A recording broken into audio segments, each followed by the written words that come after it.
Hi, my name is Shabnam Chahal. I'm a registered psychotherapist.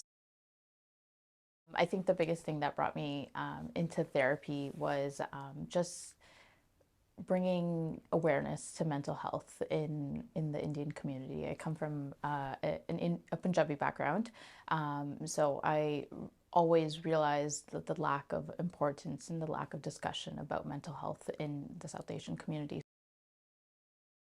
It's such a great opportunity and a blessing that we get a new day every day, and that's why it's so great to be thankful for waking up on a new day, because every day you're getting a new opportunity to be that better version of yourself. To, if you made a mistake that yesterday, that's okay. Just realize what might have been done wrong, um, and see what you can do better the next day, right? So I think coming out of a session, I really, really hope that clients are walking out with some sort of learning, some sort of understanding about what they might be experiencing, and self-compassion at the most. With each session of therapy, there's a certain amount of education that goes into it. So kind of teaching clients what these things are, what is anxiety, what's happening inside your brain when you're experiencing anxiety, and then kind of moving at their pace, right? Trying to see, making sure they understand everything before you move on to the next step. And also kind of finishing off on a positive note where I reflect on everything they shared with me and everything that we discussed, and kind of reflect on their strengths. You know, look at all these things that we talked about today. Look at how much change you've been able to make over these sessions and over all this time.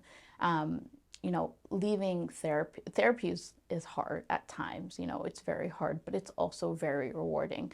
And to be that therapist and be that person in that person's life, that kind of picks and prudes at these things, but also at the end of the session I want them to go on a positive note and feel like, oh no, she's there, she's here to support me.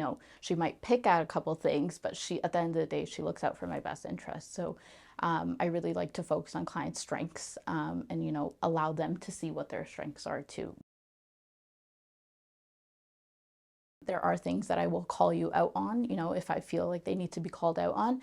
um, but I do it from a place with you as my best interest, right? With your goals in mind, with what you came to me for at the beginning of therapy, right? And I think that's the biggest thing, is being able to have these tough discussions. But then that's why I kind of use that technique of, the last 10 minutes of each session, let's focus on your strengths. So you're going home in a positive mindset and positive mood.